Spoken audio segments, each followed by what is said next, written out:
तो दोस्तों, अगर आपने कोई भी इंटरनेशनल ट्रांजैक्शन या अंतर्राष्ट्रीय लेन देन किया हो या देखा हो तो आपने ये जरूर पाया होगा अमेरिकी डॉलर या अमेरिकी डॉलर में ही वो लेन देन या ट्रांजैक्शन हो रही है। इसके अलावा आपने कभी अखबार पढ़ा हो या वैसे कभी देखते हैं न्यूज़ वगैरह में देखते हैं तो देखते हैं रुपया गिरा उछला किसके मुकाबले? डॉलर के मुकाबले। और हम देखते हैं भारत का विदेशी मुद्रा भंडार। भारत क्या, दुनिया के सभी देशों का विदेशी मुद्रा भंडार। कौन सी करेंसी, कौन सी मुद्रा में पाया जाता है? डॉलर। यहां तक कि आपको जानकर बहुत आश्चर्य होगा कि दुनिया का, वर्ल्ड का सबसे ज्यादा लेन देन, सबसे ज्यादा मतलब 90%, जी हां 90% लेन देन या ट्रांजैक्शन कौन सी करेंसी, कौन सी मुद्रा में होती है? अमेरिकी डॉलर। तो ऐसा डॉलर में क्या है कि वो अंतरराष्ट्रीय मुद्रा या इंटरनेशनल करेंसी बन गई। ऐसा क्या है कि $1 के दम पर अमेरिका विश्व में अपनी अर्थव्यवस्था या इकोनॉमी की शक्ति या पावर दिखाता है। तो जानिए कैसे डॉलर अंतरराष्ट्रीय मुद्रा या इंटरनेशनल करेंसी बन गई और उसी डॉलर ने कैसे अमेरिका को एक आर्थिक महाशक्ति या इकोनॉमिक सुपर पावर बना दिया। तो मैं हूं विक्रांत, आप देख रहे हैं पॉलिटिकल साइंस 90+ मार्क्स। चलिए स्टार्ट करते हैं आज का वीडियो।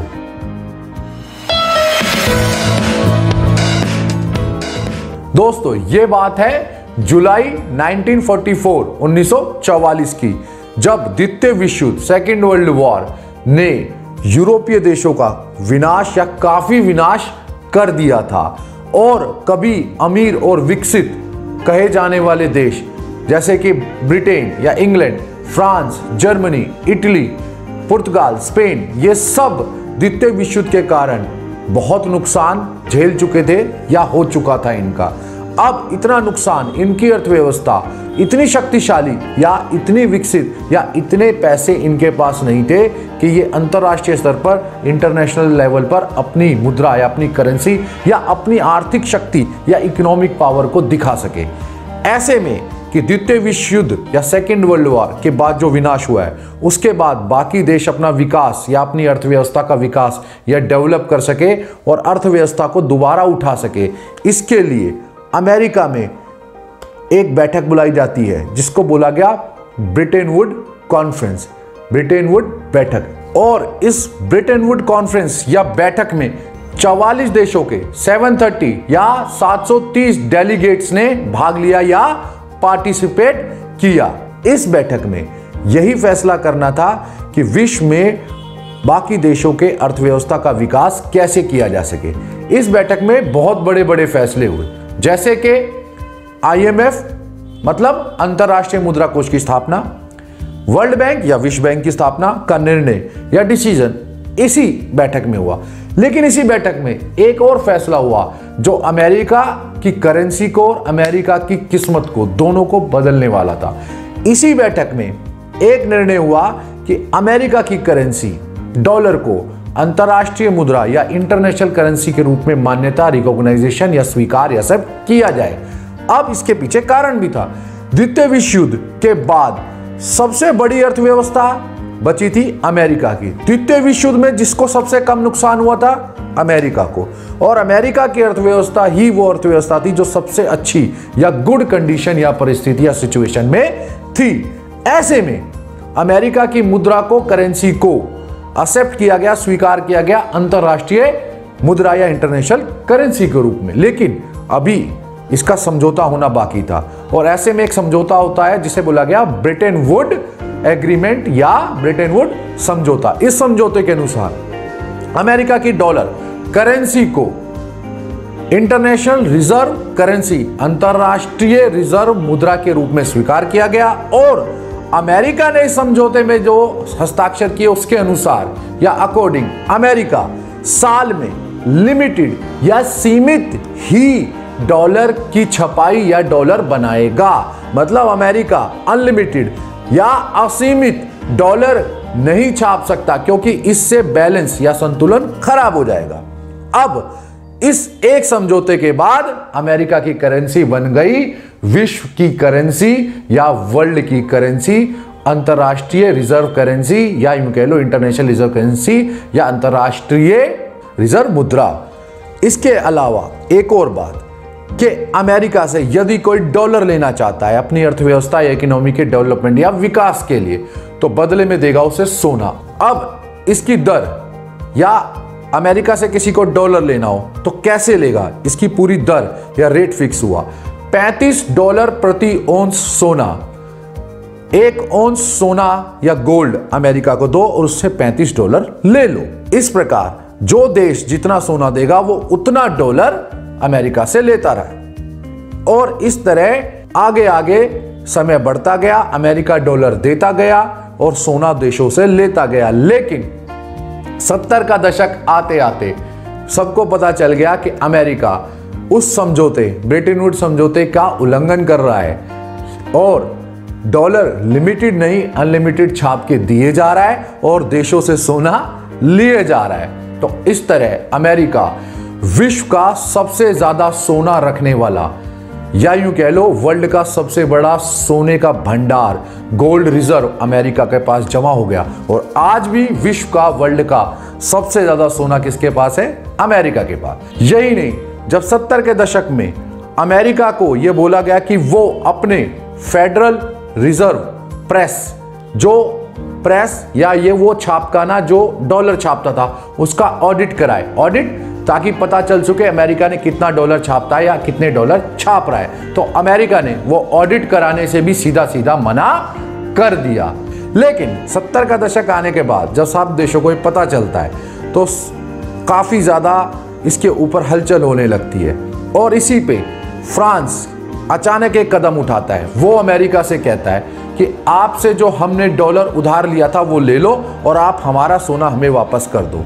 लेकिन तभी लेता है अमेरिका यू टर्न, या पीछे मुड़ता है या बैक स्टेप लेता है और कहता है कि नहीं, हम सोना नहीं देंगे। और तो और अमेरिका इसके आगे बढ़ता है और ब्रेटन वुड्स समझौता या यूं कह लो एग्रीमेंट को सस्पेंड या निलंबित कर देता है, और उसके निलंबित करते ही बाकी देशों में भी हलचल शुरू हो जाती है। सब अमेरिका से कहने लगते हैं कि आप डॉलर ले लो अपना और हमारे को हमारा सोना दे दो। लेकिन अमेरिका देना नहीं चाहता था सोना। तो जो डॉलर कभी वर्ल्ड करेंसी के नाम पर गोल्ड के भाव या सोने के बराबर वैल्यू, गोल्ड वैल्यू हो गया था, 70 में अचानक वो हो जाता है दोबारा से जीरो वैल्यू। लेकिन अमेरिका अभी अपनी चाल खेलता है। वो चाल क्या थी मैं बताता हूं। तो दोस्तों, अगर आपको ये वीडियो अच्छी लग रही हो तो वीडियो को जरूर से लाइक और शेयर करना, और मेरे चैनल पे नए हो तो सब्सक्राइब भी जरूर करना, क्योंकि मैं आने वाले वक्त पे और भी इंटरेस्टिंग वीडियोस, इंटरेस्टिंग फैक्ट्स और नॉलेज बड़े इंटरेस्टिंग तरीके से आपके सामने लाता रहूंगा। खैर, अमेरिका के राष्ट्रपति निक्सन, रिचर्ड निक्सन उस वक्त राष्ट्रपति थे अमेरिका के, वो एक नई चाल या एक नए दाव खेलते हैं। वो जाते हैं सऊदी अरेबिया। सऊदी अरेबिया सबको पता है किसके लिए? तेल उत्पादन के लिए जाना जाता है, ऑयल प्रोडक्शन। और वो सऊदी अरेबिया और ओपेक, ओपेक क्या है? तेल उत्पादक देशों का संघ, ऑयल प्रोडक्शन करने वाले देशों की यूनियन। उन सबको ये कहते हैं कि आप तेल बेचिए, किस करेंसी में? डॉलर में। और बदले में अमेरिका क्या देगा? तेल उत्पादक देशों को और सऊदी अरेबिया को उनकी ऑयल फील्ड, जहां वो तेल उत्पादन करते हैं, उनको सुरक्षा या सेफ्टी देगा। अब सेफ्टी का मतलब क्या है? वहां सेफ्टी देने का मतलब यह है कि अब अमेरिका उनके ऑयल फील्ड के आसपास प्रोटेक्शन करेगा, उनकी भी, उनके देश की भी। तो वो वक्त था 70 का दशक कि उससे पहले सऊदी अरब या यूं कह लो अरब देश इजराइल से 6 दिन में 6 देश युद्ध हार चुके थे। जी हां, इजराइल ने 6 दिनों में 6 अरब देशों को हरा दिया था युद्ध में। ये इंटरेस्टिंग बहुत वीडियो है, ये टॉपिक भी बहुत इंटरेस्टिंग है। इजराइल ने कैसे 6 दिनों में 6 अरब देशों को हराया, मुझसे कमेंट में पूछना। अगर आप चाहते हो कि मैं इस पे वीडियो बनाऊं तो मैं वो भी आपको बताऊंगा। खैर, जब अरब देश और तेल उत्पादक देश ओपेक इजराइल से हार चुके थे तो उन्हें लगा अमेरिका जैसी महाशक्ति समर्थन कर रही है, सपोर्ट कर रही है, सेफ्टी दे रही है, प्रोटेक्शन दे रही है, तो क्यों ना, रक्षा कर रही है, सुरक्षा कर रही है, तो क्यों ना हम अमेरिका से समझौता कर ले। और वो इस बात पर मान जाते हैं कि वो तेल बेचेंगे किसमें? अमेरिकी डॉलर या बॉन्ड में। इससे पहले वो बेचते थे गोल्ड के बदले या अपने रियाल के बदले, जो उनकी करेंसी। लेकिन अब वो मान जाते हैं डॉलर के बदले। और उस वक्त 70 का ही दशक वो दशक था जब तेल की मांग या डिमांड बिल्कुल पीक या ऊंचाई पर गई हुई थी, उसके रेट भी बहुत बढ़ रहे थे और सब देश तेल खरीद रहे थे। और सब खरीद रहे थे तो डॉलर में खरीदे हैं, तो डॉलर फिर से एक बार आ जाता है चलन में और डॉलर के फिर से आ जाते हैं अच्छे दिन। मतलब वो डॉलर जो 50 में चला था सोने के भाव, गोल्ड वैल्यू हो गया था, 70 में आके अचानक बन गया जीरो वैल्यू। लेकिन जैसे ही वो तेल खरीदने बेचने के लिए डॉलर के लिए असल डॉलर को ही करेंसी मान लेते हैं, तो फिर से जीरो वैल्यू से डॉलर हो जाता है गोल्ड वैल्यू, क्योंकि अब डॉलर ना बनकर पेट्रो डॉलर बन चुका था। और अगर पेट्रोल सबकी डिमांड है, ज्यादा है, तो पेट्रोल खरीद रहे थे, तो सब देश दोबारा से पेट्रोल और डॉलर का जो लेन देन चलता रहता है और फिर से डॉलर बन जाता है गोल्ड वैल्यू। लेकिन अभी खेल खत्म नहीं हुआ था। अब इसी दौरान अरब देशों का फिर से हो जाता है इजराइल से युद्ध और इस युद्ध में खुल्लम खुल्ला अमेरिका देता है इजराइल का साथ। और फिर अरब देशों को लगता है उनका कोई काट गया या वो बेवकूफ कट चुके हैं, अब वो बेवकूफ बन चुके थे। और फिर उन्होंने सोचा कि क्यों ना अब डॉलर की जगह या तो सोने में या फिर अपनी करेंसी में ही तेल का निर्यात आयात या यूं कह लो बेचना खरीदना शुरू करा जाए। लेकिन तब तक सोवियत संघ हो चुका था कमजोर और अमेरिका अकेली महाशक्ति बचा था। फिर जब अमेरिका अकेली महाशक्ति है तो उन्होंने इससे दुश्मनी लेना भी अच्छा नहीं समझा। फिर और आगे आ गया वक्त। लेकिन जैसे जैसे जब अरब देशों ने सोचा कि क्यों ना हम अमेरिका से अलग हो जाएं और उस समझौते से अलग हो जाएं और डॉलर में अपना तेल ना बेचें, तब तक उनको अब डर लगता है। डर किससे? वो याद कर लेते हैं सद्दाम हुसैन की फांसी या गद्दाफी की मौत को और वो फिर से पीछे हट जाते हैं। हालांकि अब आप ये सोचोगे कि सिर्फ अमेरिका अरब देशों से तेल लेना चाहता है।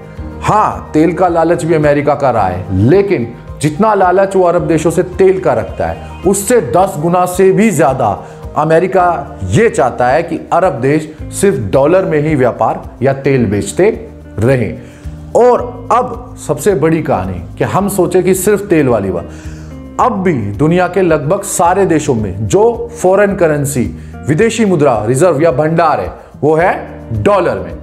तो ऐसा नहीं है कि डॉलर डूबेगा अकेला, डूबेंगे तो बहुत सारे देश डूबे हैं। तो इसलिए ये सब एक दूसरे से कनेक्ट हो चुका है, जुड़ चुका है। तो अब आपको समझ में आ चुका होगा कि डॉलर कैसे बना अंतरराष्ट्रीय करेंसी या यूं कह लो इंटरनेशनल करेंसी, अंतरराष्ट्रीय मुद्रा, और किस दम पर अमेरिका आज इतनी बड़ी आर्थिक महाशक्ति बन गया। तो उम्मीद करता हूं आपको वीडियो बहुत अच्छी लगी होगी। तो चलिए जल्दी मिलेंगे अगली वीडियो में। मैं हूं विक्रांत, आप देख रहे हैं पॉलिटिकल साइंस 90+ मार्क्स।